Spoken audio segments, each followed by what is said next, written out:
கணவன் மனைவி உறவு எப்படி இருக்க வேண்டும்? 10 வார்த்தைகளாய் கணவன் மனைவி உறவு இருந்தால் வாழ்க்கை சிறப்பாய் இருக்கும். அதில் முதலாவதாக கணவனும் மனைவிக்கும் இருக்க வேண்டிய பண்புகளில் முக்கிய பண்பு தஹஃபுலியத், ஒருவரை ஒருவர் மதித்து வாழுதல். இன்றைக்கு அதுவே அறவே இல்லை. கணவனை மதிக்கிற மனைவி இல்லை, மனைவியை மதிக்கிற கணவன் இல்லை. ஏதோ ஒரு நாடகத்திலே சீரியலிலே வாழ்ந்ததை போல வாழுகிற சூழல் தான் இன்றைக்கு அதிகரித்து வருகிறது. பெருமானார் எப்படி வாழ்ந்தார்கள் கொஞ்சம் எண்ணி பாருங்கள். மனைவியை மதித்த கணவன். ஆயிஷா ரலியல்லாஹு தஆலாவோடு பெருமானார் படுத்திருக்கிறார்கள்.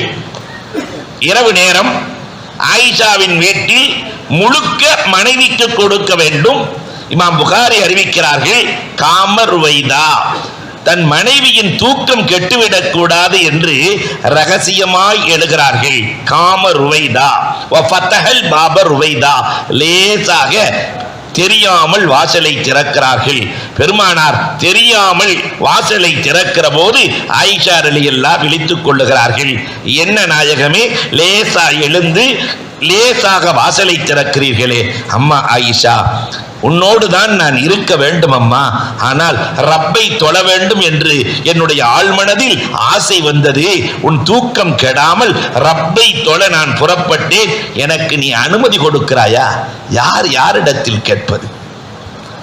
அன்பு மனைவியிடத்தில் ஆயிஷா கேட்கிறார்கள், அம்மா எனக்கு அனுமதி கொடுக்கிறாயா? மனைவியை மதித்த கணவன். ரசூலுல்லாஹ் வயசு 60, இந்த அம்மா வயசு 15. 15 வயது ஆயிஷாவிற்கு பெருமானார் கொடுத்த மரியாதை. அம்மா நான் தொழுது கொள்ளவா? அனுமதிக்கிறாயா? அல்லாஹு அக்பர். இந்த மாதிரி மரியாதை கணவன் மனைவிக்கு கொடுத்ததுண்டா? மனைவி என்பவள் கணவனிடத்தில் எதையும் எதிர்பார்ப்பதில்லை. டெய்லி எங்க வீட்டுக்காரி எனக்கு பிரியாணி கொடுக்கணும்னு நினைக்கிறல்ல, எனக்கு 100 பவுன் நகை கொடுத்தே தீர வேண்டும் என்று சொல்கிறாள. மனைவி ஒரு பெண் கணவனிடத்தில் எதிர்பார்ப்பது என்ன தெரியுமா? 4 பேருக்கு மத்தியில் என்னை மதிக்க வேண்டும், 4 பேருக்கு மத்தியில் என்னை புகழ்ந்து பேச வேண்டும்.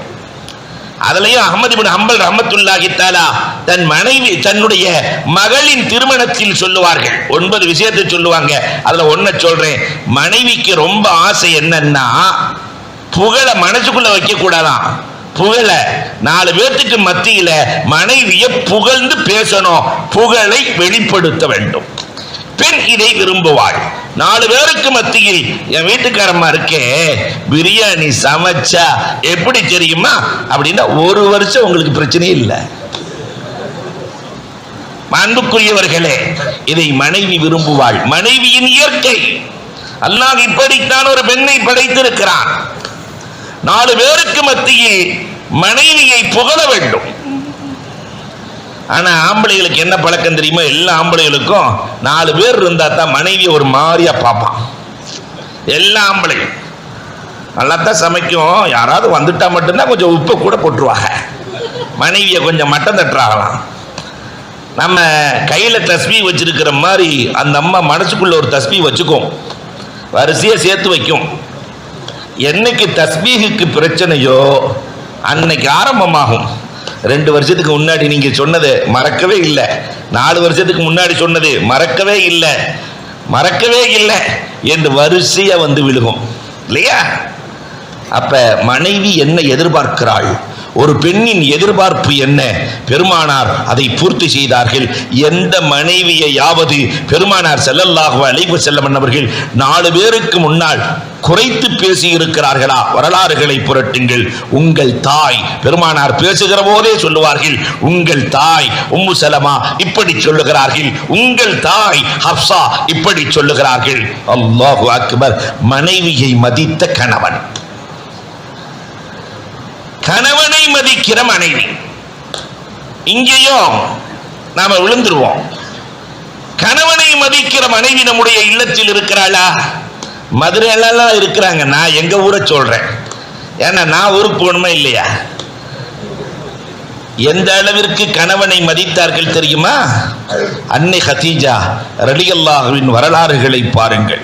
கணவனுக்காக முழு சொத்தையும் கொடுத்து அனைத்தையும் கொடுத்த அன்னை கதீஜா ரலியல்லாஹு தஆலா, கோடீஸ்வரி கதீஜா, இன்றைக்கு ஒன்றுமில்லாமல் அத்தனையும் மார்க்கத்திற்காக அன்பு கணவனுக்கு கொடுத்து விட்டு வஃபாத்தாவதற்கு ஒரு சில தினங்களுக்கு முன்னால் கதீஜா ரலியல்லாஹு உடல்நிலை சரியில்லாமல் இருக்கிறார்கள். பெருமானார் ஸல்லல்லாஹு அலைஹி வஸல்லத்தின் அன்பு மனைவி உடல்நிலை சரியில்லை. ஃபாத்திமா, ஃபாத்திமா கொஞ்சம் வாம்மா, என்ன கொஞ்சம் கை கொடுமா, கொஞ்சம் தூக்கி விடுமா, கொஞ்சம் எழுந்து கொள்கிறேன் அம்மா. ஃபாத்திமா ரலியல்லாஹு வருகிறார்கள், அம்மாவை தூக்குகிறார்கள், எழுகிறார்கள், மூளையிலே நிறுத்துகிறார்கள். ஏனம்மா இவ்வளவு சிரமம் எடுத்து நீங்கள் நிற்கிறீர்களே, இந்த ஒரே ஒரு வரலாறு எல்லா பெண்களுக்கும் போதும், ஏனம்மா இவ்வளவு சிரமம் எடுத்து ஏன் நிற்க வேண்டும் என்று அன்பு மகள் கேட்கிற போது ஃபாத்திமா ரலியல்லாஹுவை பார்த்து அன்னை கதீஜா சொன்ன வார்த்தை, அம்மா கஸ்தூரி மனம் வருகிறது தெரிகிறதான்னு கேட்டாங்க. கஸ்தூரி மனம் வருகிறது தெரிகிறதா? ஆம் தெரிகிறது. அப்படியானால் உங்கள் தகப்பனார் வருகிறார் இல்லையா? உங்கள் தகப்பன் வந்தால் கஸ்தூரி மனம் வரும் அம்மா. எப்பொழுது பெருமானார் வந்தாலும் நான் என்றைக்கு அமர்ந்திருந்து வரவேற்றிருக்கிறேன் என் அன்பு கணவனை, என் அன்பு கணவனை எழுந்திருத்து வரவேற்கிற பழக்கம் இன்றைக்கு எழ முடியவில்லை. அதனால் நான் என் கணவனை அமர்ந்து வரவேற்க முடியுமா? இன்னைக்கு எந்த அம்மினியாவது புருஷனை வரவேற்று இல்லையா, அதுவும் சொத்தை உள்ள காலி பண்ண புருஷன் ஒருத்தர் இருக்காருன்னு வச்சுக்கோங்க, அவரை பார்க்கும் போதே அல்லாஹு அக்பர், அந்த பார்வையிலேயே அவர் ஜனாதாவா இருக்கணும், அப்படி ஒரு பார்வை. ஆனா அன்னை கதீஜா கணவனை மதித்த விதம், கணவன் மனைவியை மதிப்பதும் மனைவி கணவனை மதிப்பதும் அந்த குடும்பத்தை புடம்போடும். நம்முடைய முன்னோர்கள் ஒருவரை ஒருவர் மதித்து வாழ்ந்தார்கள், இல்லைன்றே சொல்ல முடியாது. ஆனா இன்றைக்கு கல்லூரிகளிலும் ஆடம்பரங்களிலும் கலாச்சார மோகத்திலும் மூழ்கி இருக்கிற நாம், ஆணும் பெண்ணை மதிப்பதில்லை, பெண்ணும் ஆணை மதிப்பதில்லை. மதிக்கும் கலாச்சாரம் வந்துவிட்டால் இந்த குடும்பம் சிறக்கும். அல்லாஹ் அதற்கு நல்லருள் வாழிப்பானாக. இரண்டாவதாக தவஜுஹியத்,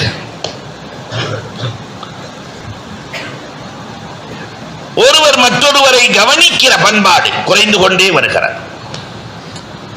முதல் என கவனிப்பு என்று ஒன்று இருந்தது. தகப்பனார் கவனிப்பாருங்கிறதுனாலேயே பிள்ளைகள் சீராக இருப்பார்கள். பாப்பா பார்த்துட்டு வர்ற, உம்மா பார்த்துருவாங்க, அதனால இல்லையா?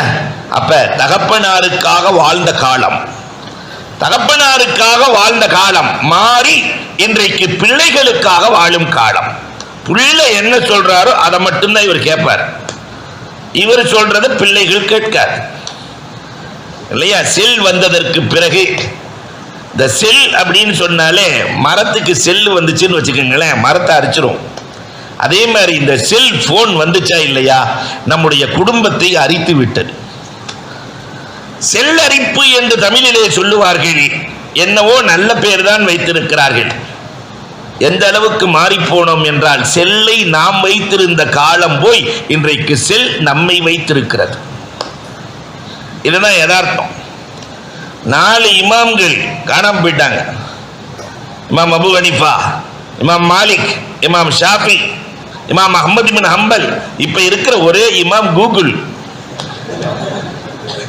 இமாம் கூகுள் அப்படின்னாங்க, அவங்க எல்லாம் சொல்றாங்க, நல்லதும் சொல்லுவாங்க, கெட்டதும் சொல்லுவாங்க, எல்லாம் சொல்லுவாங்க.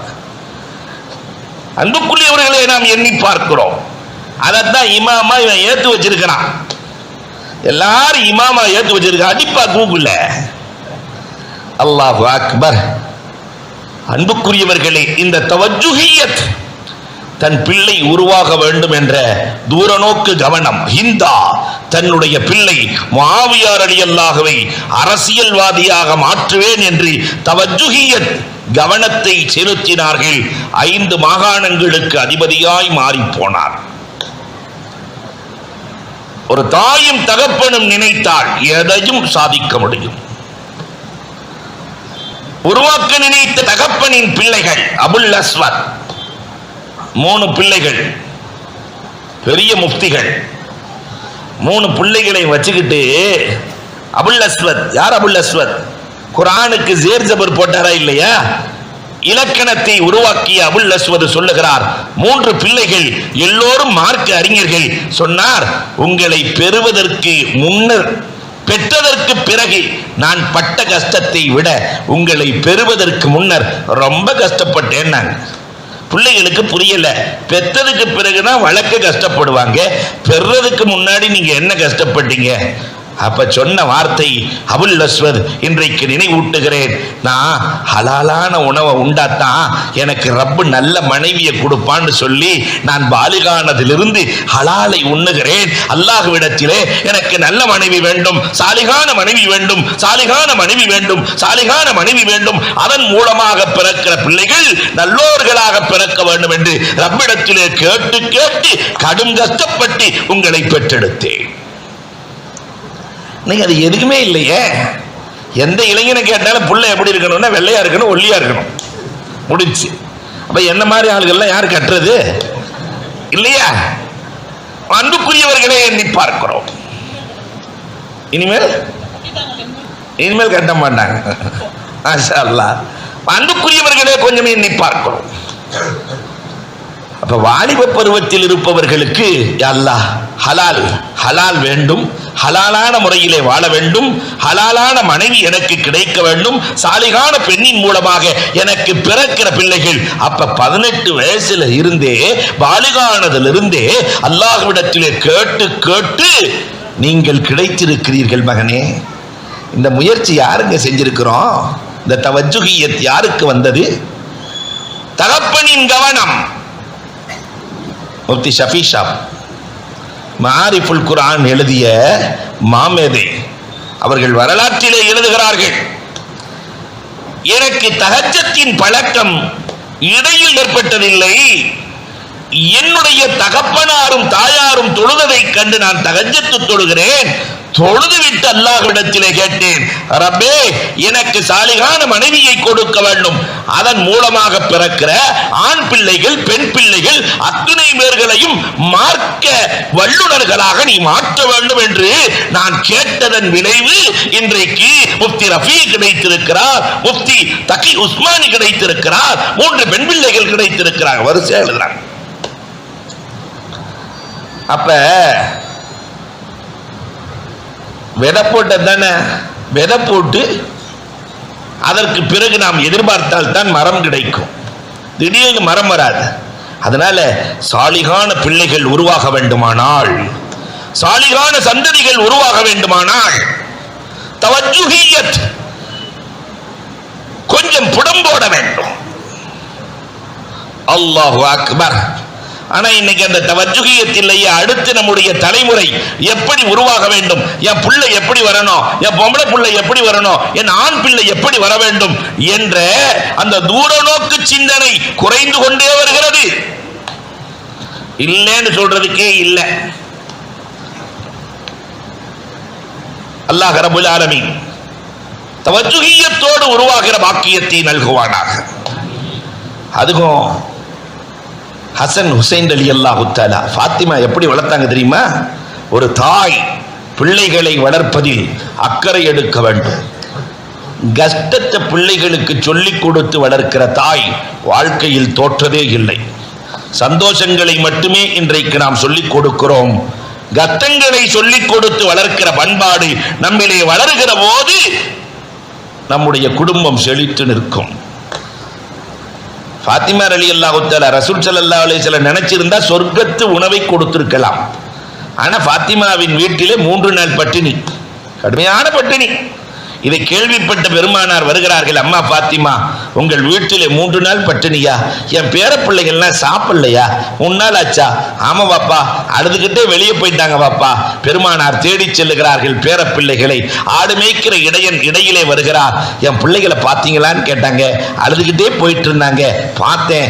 நானு ஏன் அழுகிறீங்கன்னு கேட்டேன். எங்களுக்கு சாப்பிட்டு 3 நாள் ஆச்சு, பசியா இருக்குன்னு சொன்னாங்க. வேகமாக ஆட்டிலே பாலை கறந்து தம்பி ஹுசைனிடத்தில் கொடுத்தேன். அவர் குடிப்பதற்கு வாய்வரை கொண்டு சென்று விட்டார். ஆனால் அண்ணன் ஹசன், இடையன் சொல்லுகிறார், தடுத்து நிறுத்தி விட்டார். அண்ணன் ஹசன் தடுத்து நிறுத்தி ஆட்டிலே பால் கறக்க எஜமான் உங்களுக்கு அனுமதி கொடுத்தாரான்னு கேட்டாரு. நான் இல்லைன்னு. அப்படின்னா பால் உங்களுக்கே ஹலால் இல்லை, எங்களுக்கு எப்படி ஹலாலாகும் என்று கொடுத்து விட்டு சென்று விட்டார்கள். உனக்கே ஹலால் இல்லை, கறக்கிற அனுமதி இல்லை. பெருமானார் அழுது கொண்டே செல்லுகிறார்கள்.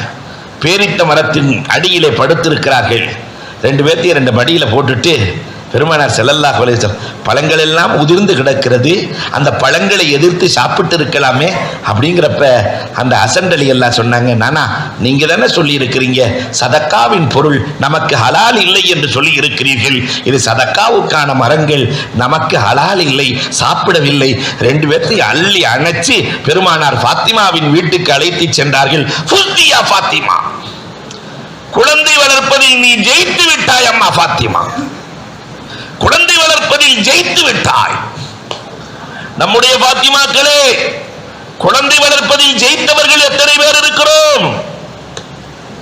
தவஜ்ஜு, குழந்தையின் மீது தவஜ்ஜு வேண்டும். அவன் டிவி பார்க்கிறானா கூடாதுன்னு சொல்லணும். செல்போனிலேயே தன்னுடைய வாழ்க்கையை கழிக்கிறானா கூடாதுன்னு சொல்லணும். ஆனா இன்றைக்கு பிள்ளைகளுக்கு அடிமையாய் போன காரணத்தினால் காலேஜில் படிக்கிற பிள்ளைகள் செல்போனை இல்லையா 12 மணி 1 மணிக்கு துப்பட்டியை போட்டுட்டு உள்ள விளக்கெறிகிறது. உள்ள விளக்கெறியுது என்னன்னு கேட்க முடியல. நஊது பில்லாஹ். அன்பிற்குரியவர்களே, நம்முடைய குடும்பம் எங்கே சென்று கொண்டிருக்கிறது?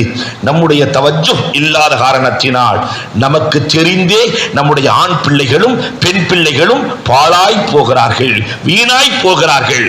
இந்த காலம் இன்னொரு 10 வருஷத்துல பெரிய நஷ்டத்தை இந்த சமூகம் சந்திக்க இருக்கிறது.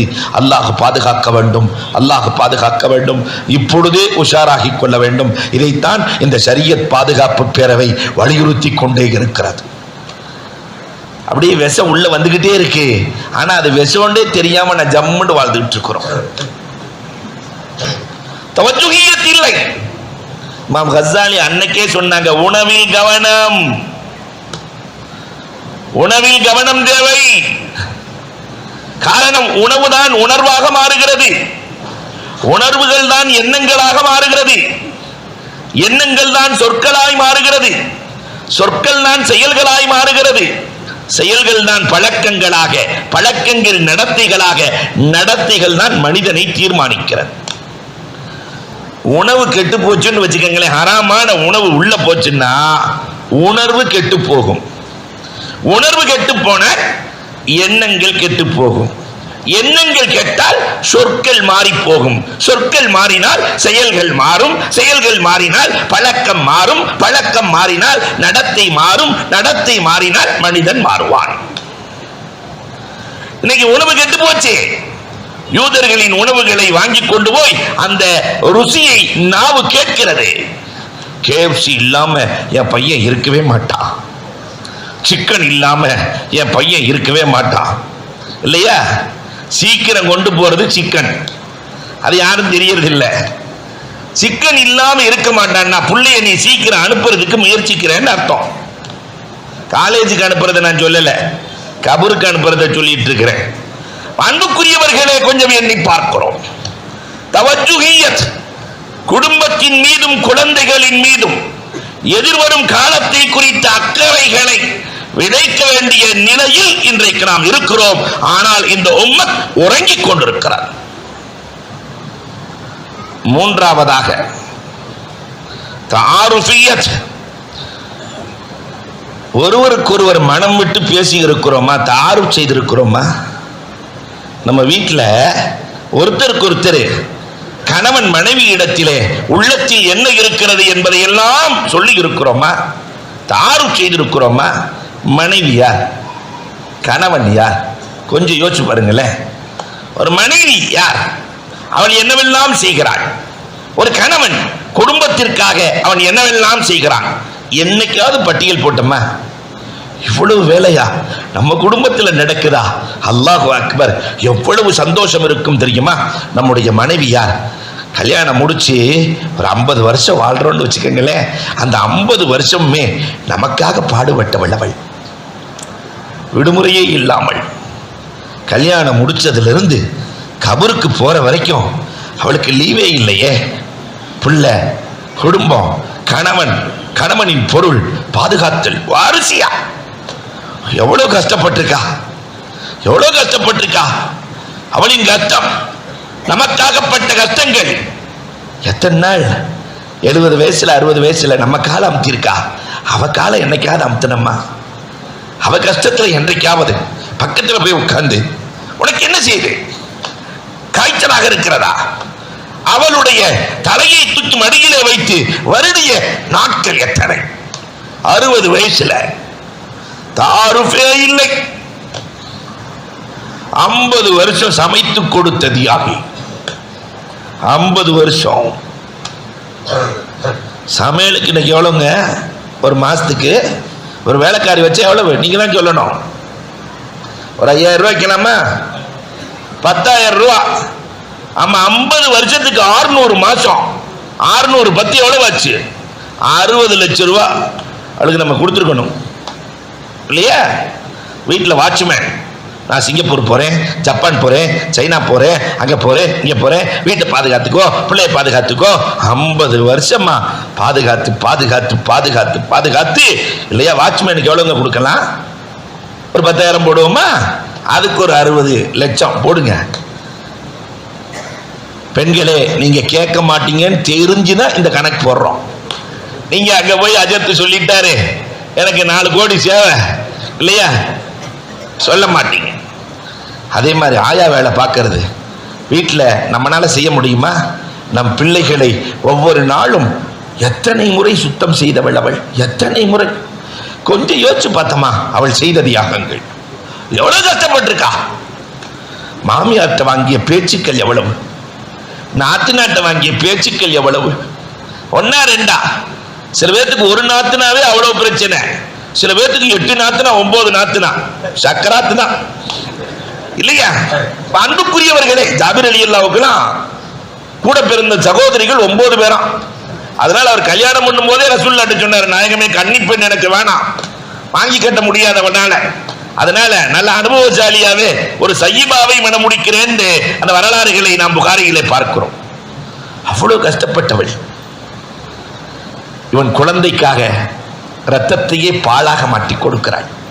எத்தனை கோடிங்க குடிக்கிறது? 2.5 வருஷம் பால் கொடுத்த தியாகி அவள். அதையும் தாண்டி 9 மாத காலம் குழந்தையை பெற்றெடுத்து கொடுத்தாள். கணவனின் குழந்தையை வயிற்றுக்குள்ள வச்சு 9 மாசம் செத்து பிழைக்கிறாள். தமிழன் என்ன அழகா பேர் வச்சிருக்கிறான் பாருங்க, செத்து பிழைக்கிறாள். ஒரு பொண்ணு சொல்லிட்டா, ஏங்க நான் 2 பிள்ளைய பெத்துட்டேன், என்னால முடியாது, நீங்க ஒரு 2 பிள்ளைய பெத்துக்கோங்க. இன்னைக்கு விஞ்ஞான காலம், மருத்துவ உலகம் ஏராளமான சாதனைகளை செய்திருக்கிறது. அதனால வயிற்றுக்குள்ள ஒரு கர்ப்பத்தை ஃபிட் பண்ணி, ஒரு ஆணின் வயிற்றுக்குள்ள ஃபிட் பண்ணி இல்லையா, இன்னைக்கு டெஸ்ட் பேபி, அந்த பேபி இந்த பேபின்னு வருதா இல்லையா? அதே மாதிரி ஆம்பளை பேபி அப்படின்னு சொல்லி ஒரு செட் பண்ணி எந்த ஆம்பளையாவது அதுக்கு ரெடியா இருக்கானே? செய்ய முடியுமா? யோசிக்க வேண்டும். செத்து பிழைக்கிறாள், செத்து பிழைக்கிறாள். ஆனா கஷ்டப்படுறதெல்லாம் உம்மா. இன்சியல் குழந்தை பிறந்த உடனே இன்சியல் மட்டும் வாப்பா, நீ என்னப்பா வாப்பா, நீ என்னப்பா கஷ்டப்பட்ட கேட்டு பாருங்க. ஒரு கஷ்டமும் இல்லை. தன் கணவனுக்காக தியாகம் செய்கிறாள். கணவன் உறங்கிய பிறகு உறங்குகிறாள். கணவன் எழுவதற்கு முன்பதாக விழித்துக் கொள்ளுகிறாள். பின் தூங்கி முன் எழும் பேழை அவள். முன் தூங்கி இல்லையா, பின் தூங்கி முன் எழும் பேழை அவள். எல்லா பெண்ணுமே என்ன நினைப்பா தெரியுமா? கணவனுக்கு முன்னாடி சுமங்கிலியா நான் மௌத்தா போயிடணும்னு நினைக்கிறாளே, கணவனுக்கு முன்னாடி நான் போய் சேர்ந்துடணும், நான் போய் சேர்ந்துடணும் என்று நினைக்கிற அந்த பெண்ணை நாம் என்ன புரிந்து வைத்திருக்கிறோம்? மனைவி என்ன சாதாரண? இன்னொரு பக்கம் கணவன், அல்லாஹ் அக்பர், கண்ணவன். கல்யாணம் பண்ணினதுல இருந்து கொஞ்சம் கணவன்மார்களை யோசிச்சு பாருங்க. பண்ண தியாகம், தனக்குன்னு சம்பாரிச்சதை ஒண்ணு கூட வச்சுக்கலையே. எல்லாம் மனைவி மக்கள், மனைவி மக்கள் அத்தனையும் கொடுத்து விட்டு இவன் ஓட்டாண்டிதான். ஒரு வெறும் இல்லையா 2 Dress 3 Dress ஒரு கர்ச்சீப் உதறி விட்டு போயிட்டே இருப்பார். சண்டையில கூட சொல்லுவார், எனக்கு ஒண்ணும் இல்ல, கர்ச்சீப் உதறி போட்டு போயிருவேன் இல்லையா. அத்தனை கஷ்டம். சம்பாதிக்க ஆரம்பிச்சதுல இருந்து 25 வயசுல இருந்து கடைசி வரைக்கும் கஷ்டப்படுபவன் இவன். யாருக்காக? உடல்நிலை சரியில்லைன்னா தனக்கு ஒரு ஆண் பார்த்ததே இல்லையே. ஆனா மனைவிக்கு, மக்களுக்கு நான் ஓடி ஓடி பார்க்கிற அந்த ஆண் குடும்பத்துக்காகவே கஷ்டப்படக்கூடியவன். ஒரு பெண் என்ன வேண்டும் இல்லையா? நீ உன்னை என்னத்தை கண்ட? 50 வயசு வாழ்ந்தாச்சு, உன்கிட்ட இருந்து என்னத்தை கண்ட இல்லையா? என்னைய கும்பகோணத்துல கேட்டாங்க, மாயவரத்தில் கேட்டாங்க, அந்த ஊரில் கேட்டாங்க, புத்தானத்தில் கேட்டாங்க, எல்லாம் முடிச்சு பாலு கிணத்துல தள்ளி விட்டானுங்க என்று பேசுகிற இந்த பேச்சு மார்க்கம் விரும்புகிறதா? கொஞ்சம் யோசிக்க வேண்டும். கணவனை குறித்து மனைவியின் புரிதல், மனைவியை குறித்து கணவனின் புரிதல், இதற்கு பெரிய தாருஃபியத். புரிந்து கொண்ட குடும்பங்கள் வாழ்க்கையில் தோற்றதாக வரலாறே இல்லை. பெருமானார் இந்த புரிதலைத்தான் கொஞ்சம் நம்ம யோசிச்சு பாருங்களேன். 2 பொண்டாட்டி கட்டினவனுடைய நிலைமை இன்னைக்கு எப்படி இருக்கு? மாலால யாராவது இருந்தா கோச்சுக்க வேணாம். படாத பாடு. 11 மனைவியை கட்டி எல்லோரும் பாராட்டுகிற கணவன் சொன்னா, கணவனை புரிந்தவர்களை உருவாக்கினார்கள். மனைவியை புரிந்த கணவனாக ரசூல் வாழ்ந்தார்கள். இந்த புரிதல் இருந்தது. எனவே எந்த பிரச்சனையும் இல்லாமல் வாழ்வு நடந்தது. முதல்ல இந்த புரிதலை கணவன் மனைவிக்கு கொடுத்திருக்கிறோமா? மனைவி சொன்னதை காது கொடுத்து கேட்கிற கணவன் இருக்கிறானா? அந்த அம்மா பேச வரும்போது கடைசியா நீ என்ன சொல்ல வர்ற? என்ன ஆரம்பிக்கவே இல்லையங்க. ஆரம்பிக்கிறதுக்கு முன்னாடியே கேட்கலாம், கடைசியா நீ என்ன சொல்ல வர்ற? நஊது பில்லாஹ். பெருமானார் ஸல்லல்லாஹு அலைஹி வஸல்லம் வாழ்ந்த வாழ்க்கை வாழ வேண்டும். 4வதாக தனசுரியத், ஒருவருக்கொருவர் உதவி கொள்ளுதல் குடும்பத்தை வலுப்படுத்தும். உதவி கொள்ளுதல்ங்கிறது இந்த சார்பு கலாச்சாரம், இதைத்தான் சொல்றாங்க. இது ஒரு காலத்துல இருந்துச்சு, நம்ம காலத்துல எல்லாம் பார்த்துட்டோம். சார்பு கலாச்சாரம்னா என்னன்னா, மனைவிக்கு சம்பாதிக்க தெரியாது, நல்ல சமைக்க தெரியும். புருஷனுக்கு சமைக்க தெரியாது, சுடுதண்ணி கூட போட தெரியாது, சம்பாதிக்க தெரியும். இவர் சம்பாதிப்பார், அந்த அம்மாவுக்கு சமைக்க தெரியும். மனைவியை சார்ந்து கணவன் இருப்பான், கணவனை சார்ந்து மனைவி இருப்பார்கள். அந்த காலம் வரைக்கும் குடும்பம் சந்தோஷமா இருந்துச்சு. இப்ப நானும் படிக்கிறேன், நீயும் படிச்சுக்கோ, நானும் சமைக்கிறேன், நீயும் சமைச்சுக்கோ இல்லையா, நானும் வேலைக்கு போறேன், நீயும் வேலைக்கு போய்க்கோ. இதெல்லாம் தாண்டி வாங்க போங்கன்னா போயிட்டு, டே குண்டா நல்லா இருக்கியா? யாரு? மனைவி கணவனை பார்த்து. நடந்து கொண்டிருக்கிற கலாச்சாரங்களை சொல்லுகிறேன். நல்லா இருக்கியா? பேர் சொன்னதெல்லாம் மாறி போய் இன்றைக்கு 4 பேருக்கு மத்தியிலே கணவனை திட்டுகிற 2 பேர் வேலைக்கு போற குடும்பத்தில் நாம சராசரி நிகழ்வுக்கு வருகிறோம். 2 பேர் குடும்பத்தில் கல்யாணம் பண்ணிட்டா ஒரு குழந்தை வருகிற போது வேலையை விட்டு மனைவி வருவாள். இன்னைக்கு காலம் மாறிடுச்சு, வேலையை விட்டுட்டு கணவன் வருகிறான். நகர்ப்புறத்து வாழ்க்கை இப்படித்தான் நகர்கிறது. பிறகு எங்கே குடும்பத்தில் நிம்மதி இருக்கும்?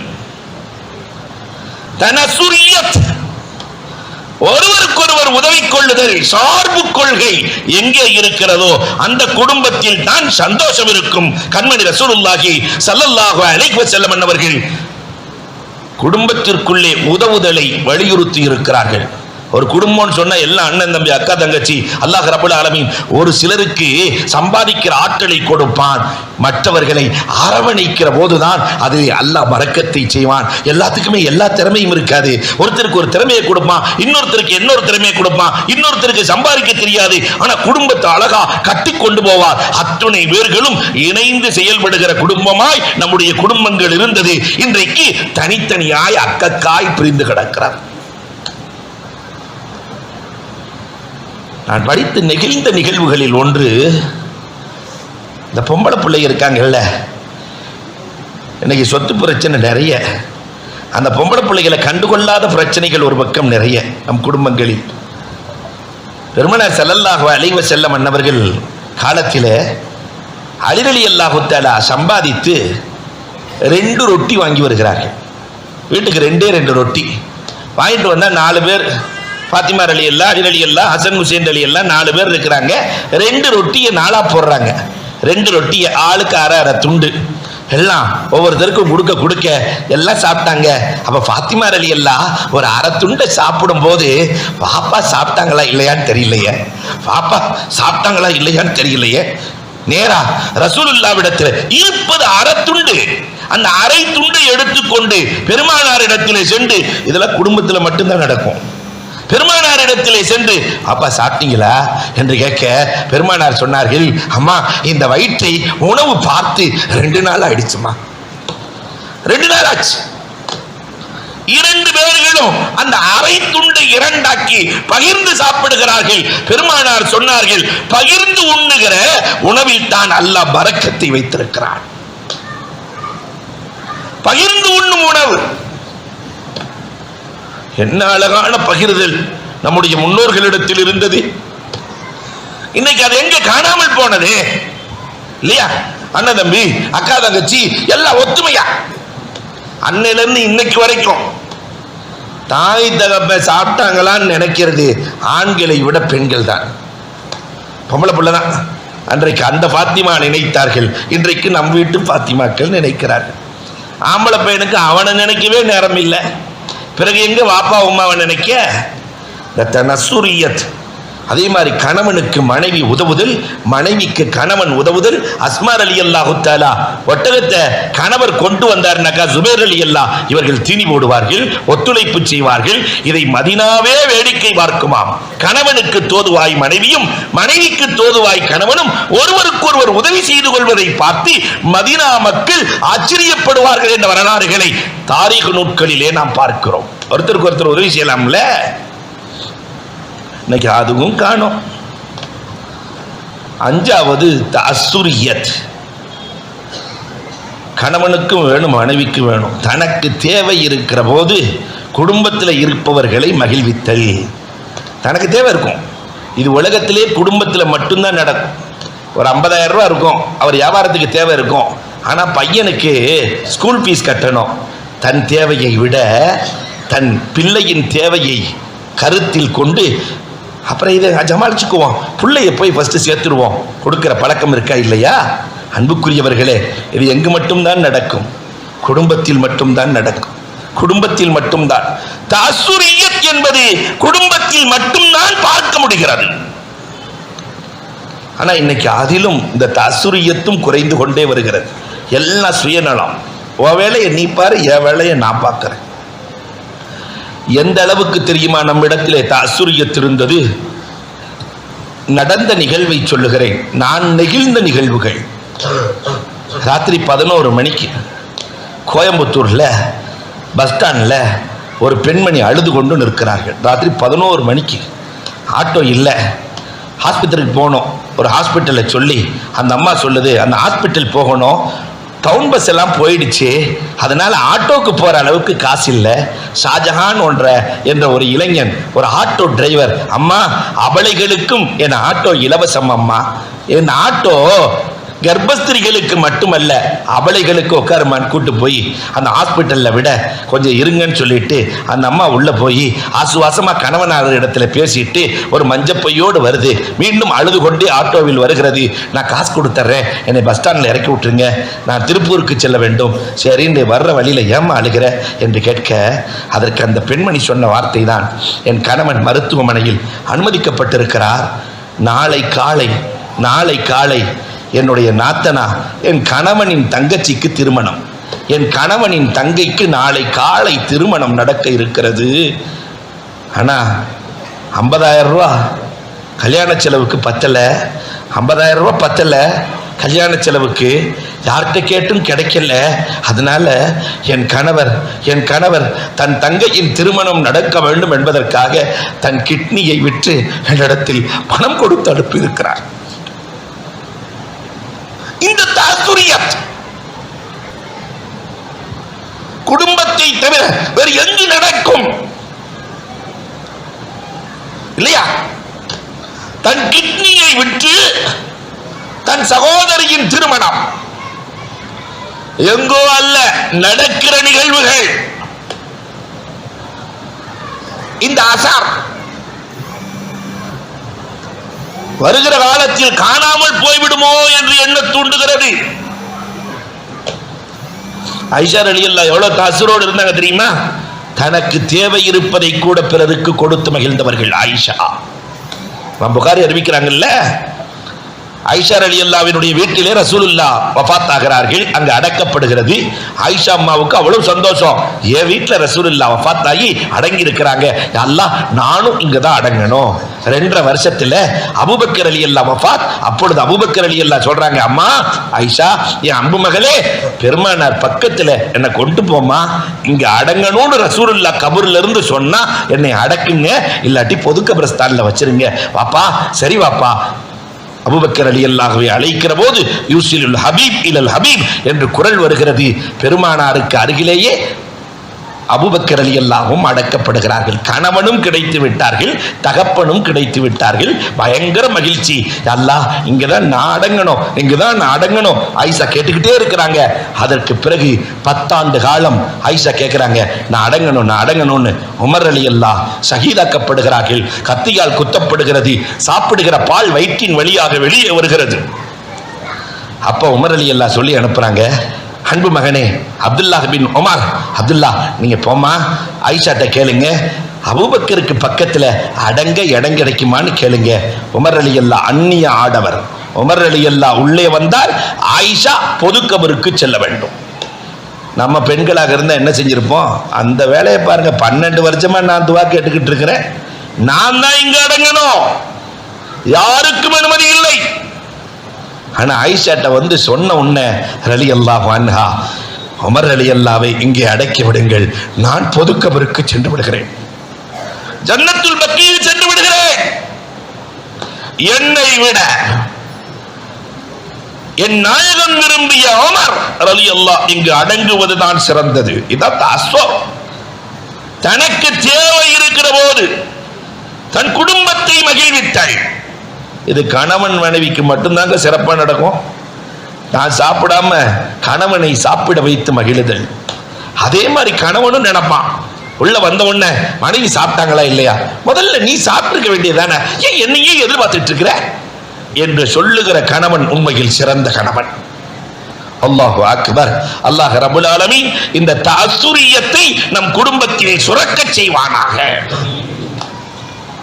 அடுத்து 6வதாக தஹுபியத், ஒருத்தருக்கொருத்தர் அன்பளிப்புகளை பகிர்தல். குடும்ப நலனை அதிகரிக்கும் அன்பளிப்புகள். அன்னைக்கெல்லாம் வாங்கிட்டு வருவாங்கல்ல, தீனி வாங்கிட்டு வருவாங்க, பழங்களை வாங்கிட்டு வருவாங்க இல்லையா, லியாஃபத், விருந்துக்கு போனா பழங்களை வாங்கிட்டு போறது, அன்பளிப்புகளை செய்வது. கணவனும் மனைவியும் ஒருவருக்கொருவர் அன்பளிப்புகளை பகிர்ந்து கொள்ளுதல் குடும்பத்தில் இன்பத்தையும் பாசத்தையும் அதிகரிக்கும். ஆனா இதையெல்லாம் தாண்டி நாம ஆச்சரியப்பட்ட நிகழ்வு என்னன்னா, உலகத்துல இந்த மாதிரி எல்லாம் செய்வாங்களான்னு என்ன தூண்டுகிறது. பெருமானார் ஸல்லல்லாஹு அலைஹி வஸல்லத்தினுடைய தாய், பால்குடி தாய் யாரு நீங்க தான் சொல்லணும். ஹலீமத்து சாதியா ரசூலை பார்க்க வருகிறார்கள். பெருமானார் ஹிதமத்து செய்து கொண்டிருக்கிறார்கள். அன்னை கதீஜா ஓடி ஓடி வந்து, மாமியாருக்கு மருமகள் ஓடி ஓடி வந்து பணி செய்கிறார்கள். நான் திரும்ப சொல்றேன், மாமியாவுக்கு மருமகள் ஓடி ஓடி வந்து பணி செய்கிறார்கள். இன்னைக்கு அப்படி பணி செய்கிற மருமகள்கள் இருக்கிறார்களா? மதுரையில் இருக்கிறார்கள் என்று அஜர்த்து சொன்னாங்க. நான் வெளியூரை பத்தி பேசுறேன். மாமியா எப்படா மண்டைய போடும் இருக்கிற மருமகள் நிறைய இருக்கு சமூகத்தில்.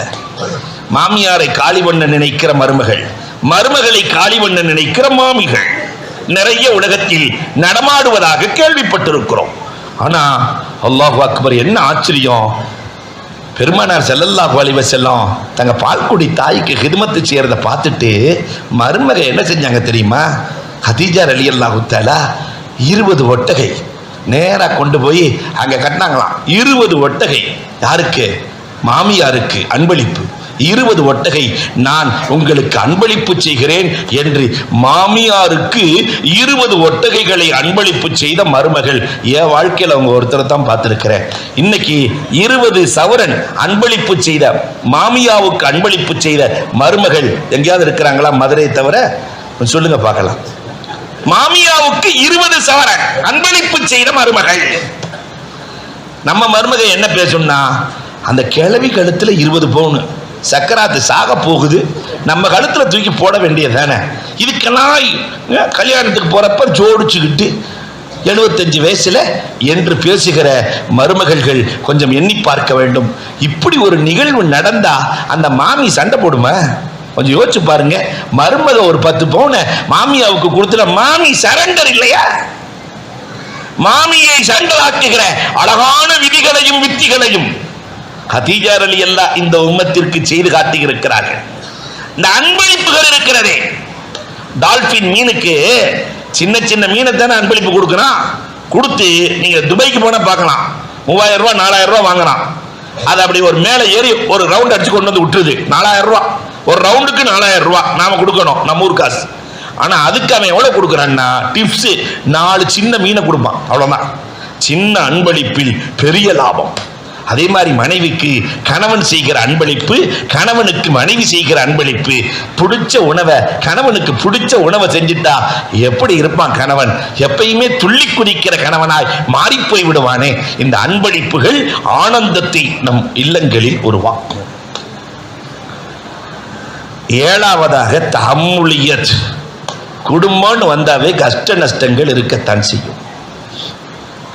தஹம்முலியத் எல்லா நாளும் ஆனந்த நாட்களாக இருக்காது. அதனால பொறுமை குடும்பத்தில் ரொம்ப அவசியம். கணவன் மனைவிக்கு மத்தியில் சண்டை வந்திருக்கும் போது பொறுமையாக இருக்கிற கணவனும் பொறுமையாக இருக்கிற மனைவியும் வாழ்க்கையில் தோற்றலாக வரலாறே இல்லை.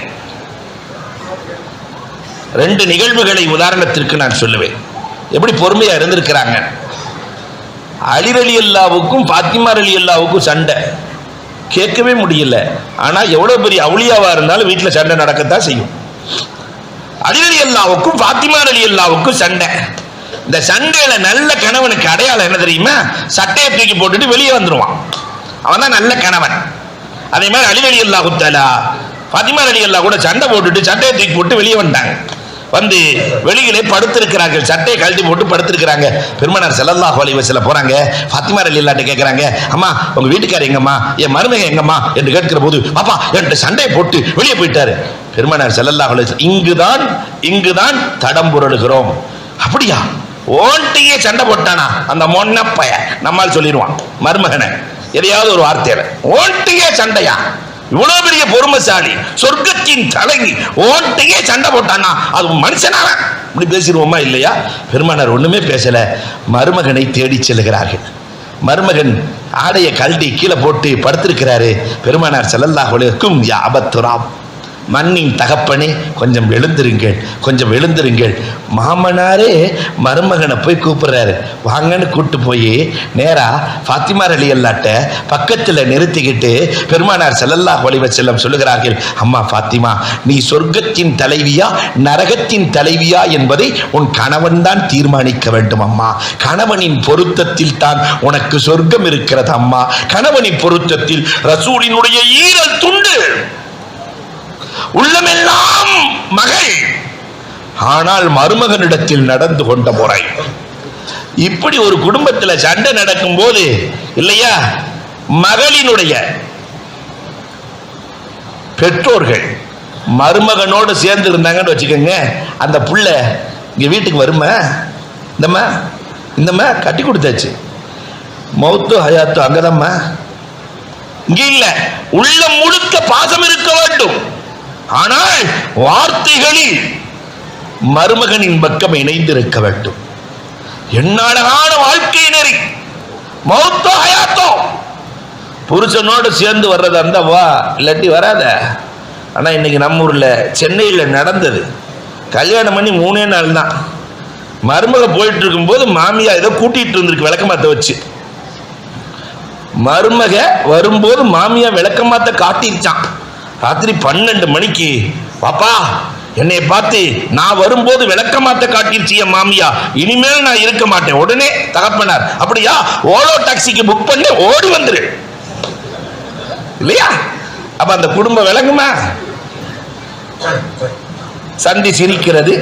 நான் நடப்பதை மன வேதனையோடு சொல்லுகிறேன். கல்யாணம் பண்ணி 3 நாள்ல இல்லையா மகளுக்கு அறிவுரை சொல்ல வேண்டிய ராத்திரி 12 மணிக்கு, அம்மா என்ன நடந்தாலும் காலையில் பேசிக்கலாம், பேசாம போய்ப்படு என்று சொல்லுகிற தகப்பன் இன்றைக்கு இல்லை. பிள்ளைகளின் மீது பாசம் என்ற பெயரிலே, நேசம் என்ற பெயரிலே பிள்ளைகளை பிரித்து வைக்கிற பெற்றோர்கள், பிள்ளைகளை பிரித்து வைக்கிற பெரியவர்கள் இன்றைக்கு அதிகரித்து வருகிறார்கள். அதனால் அன்புக்குரியவர்களே, தஹம்முலியத், குடும்பம் என்றாலே சில கஷ்டங்கள் இருக்கும். அந்த கஷ்டங்களை சகித்தால் பஞ்சபூதங்கள் கட்டுப்படும். குடும்ப கஷ்டத்தை சகிச்சிட்டோம்னா பஞ்சபூதம் கட்டுப்படும். இப்னு ஜௌசி சாதாரண ஆளா? யார் அந்த இப்னு ஜௌசி? 90,000 பேர்களுக்கு முரீது கொடுத்த மாமேதை. 90,000 பேர், பயங்கரமான ஷேக். உந்துலுஸ்ல இருந்து 4,000 மைல் தாண்டி அவரை பார்க்க வந்திருக்கிறார் ஒரு முரீத். 4,000 மைல் தாண்டி நேரா வீட்டுக்கு போனாராம். கதவை தட்டி, இப்னு ஜௌசி வீடான்னு கேட்டாரு. எங்க ஷேக் இப்னு ஜௌசி ரஹ்மத்துல்லாஹி தஆலா அலைஹி அவர்களின் வீடா அப்படின்னு கேட்கும்போது அந்த அம்மா, அம்மா அம்மா அவர் வீடுதான், அதுக்கு என்ன வேணும்? இல்லை ஷேக் இருக்காங்கள, நீ எங்கிருந்து வர்ற? 4,000 மைல் வர்றேன். நீ ஒரு லூஸ், அந்த ஒரு லூஸ். 4,000 mile வர்றாராம், 4,000 mile. அது இவங்களை பார்க்க, அது ஒரு லூசு, இது ஒரு லூசு. வந்தவருக்கு குழப்பம் ஆயிடுச்சு. வேற ஏதோ இப்னு ஜௌசி இருப்பாரோ, அம்மா எல்லாத்துக்கும் இந்த முரீதெல்லாம் தர்றாரு, எல்லாத்தையும் நெறிப்படுத்திக்கிட்டு இருக்கிறாரு. அவர் வீடு தான் இது, அவர் வீடே தான் இது. ஆனா அவர் வீட்டுல எல்லாம் இருக்க மாட்டாரு, காட்டுல தான் படுத்திருப்பாரு. அந்த பேச்சில் ஒரு மாதிரியா இருக்கு. சரி வந்தது வந்துட்டோம், போய் பார்த்துட்டு போயிடலாம் அப்படின்னு காட்டுக்கு போய் பார்த்தா அந்த மனுஷன் சிங்கத்துல சவாரி செஞ்சு வர்றாரு. சிங்கத்துல குதிரையில வந்த மாதிரி சிங்கத்துல வர்றாரு. போன மனுஷன் கேட்டாரு, எங்க வீட்டில் அந்த அம்மா சவாரி, காட்டில் நீங்க சிங்கத்துல சவாரி, ஒண்ணுமே புரியல. வீட்டில் அந்த அம்மா அந்த போடு போடுது, காட்டில் நீங்க இந்த போடு போடுறீங்க. அப்ப இப்னு ஜௌசி சொன்னாங்களா, என் மனைவி இடத்தில் நான் பொறுமையாக இருக்கிற காரணத்தினால் ரப்பு எனக்கு காட்டை வசப்படுத்தி கொடுத்திருக்கிறார். மனைவி இடத்திலே பொறுமையாக இருப்பவர்கள் வாழ்க்கையில் தோற்றவர்கள் அல்ல, ஜெயித்தவர்கள் இல்லையா? அதே மாதிரி கணவனிடத்திலே தோற்று போன மனைவிகள் வாழ்க்கையில் சிறந்தவர்கள். ஆசியாவின் நன்மை அவர்களுக்கு இருக்கிறது. சில நேரத்தில் ஆண் ஆதிக்க வெறியர்கள் அந்த பிள்ளைகளை படுத்துகிற பாடு. ஷரியத் கோர்ட்டுக்கு வந்துச்சு, நம்ம சமூகத்தில் இப்படியா? அல்லாஹு அக்பர். அந்த பெண் அவ்வளவு சூஃபி, தொடுகிறது, நோன்பு வைக்கிறது, எல்லாம் செய்கிறது. அப்படியே மக்கள்னா ஓடு, கண் மட்டும் தான் தெரிகிறது. ஹஜ்ரத், என் கணவனோட என்னால் வாழ முடியாது, நெஞ்சை குத்திய சம்பவங்கள், என்னால் வாழ முடியாது ஹஜ்ரத், எப்படியாவது குலா வாங்கி கொடுத்துருங்க. ஏம்மா இதை கேட்குறீங்க? காரணம்லாம் கேட்க வேண்டாம் ஹஜ்ரத், எனக்கு பிடிக்கல, வாங்கி கொடுத்துருங்க. காரணம் இல்லாமல் குலா முடியாது. என்னம்மா காரணம்? அதுக்கு அந்த பெண் சொன்ன வார்த்தை தான் இன்றைக்கு என்னுடைய கணவர் ஐடியில் வேலை செய்கிறாரு. சனி ஞாயிறாச்சுன்னா தன் நண்பர்களை எல்லாம் அழைத்து வந்து அவர்களை சந்தோஷப்படுத்த சொல்லுகிறார். நான் அவர்களை சந்தோஷப்படுத்த வேண்டுமா? எங்கோ அல்ல. அல்லாஹு அக்பர். இந்த பெண்கள் படுகிற துன்பங்கள், இந்த தஹம்முலியத். உடனே அவனை கூப்பிட்டு கேட்டா எவ்வளவு சாதாரணமாக சொல்லுகிறான். இதில் என்ன தவறு இருக்கிறது? இதில் என்ன தவறு இருக்கிறது? நஅூது பில்லாஹ். தீனே இல்லை. நாம் ஐடி அது இதுன்னு படிக்க வைக்கிறோம், தவறு இல்லை. ஆனால் மார்க்கத்தோடு கூடி படிக்க வைக்க வேண்டும். அல்லாஹு அக்பர். 8வதாக தஷக்குரியத், நன்றி உணர்வு ஆணுக்கும் வேண்டும் பெண்ணுக்கும் வேண்டும். அலி ஃபாத்திமா கல்யாணம் எப்படி நடந்துச்சுன்னு நினைக்கிறீங்க? அலி ரலியல்லாஹு தஆலா ஃபாத்திமா ரலியல்லாஹுடைய கல்யாணம் ஃபாத்திமா ரலியல்லாஹு ரசூலுல்லாஹ்வுக்கு மொத்தம் 7 பிள்ளைங்க, 6 மௌத்தா போச்சு. ஃபாத்திமா ரலியல்லாஹு மட்டும் இருக்கிறாங்க. கல்யாணம் பண்ண எத்தனை பேர் போட்டி. அபூபக்கர் ரலியல்லாஹு நான் பண்ணிக் கொள்கிறேன் நாயகமே. பெருமனார் ஒன்று கூட பேசவே இல்லை, அமைதியாக இருந்துடுறாங்க. உமர் ரலியல்லாஹு தஆலா நான் செய்து கொள்கிறேன், ஒன்றுமே பேசலை.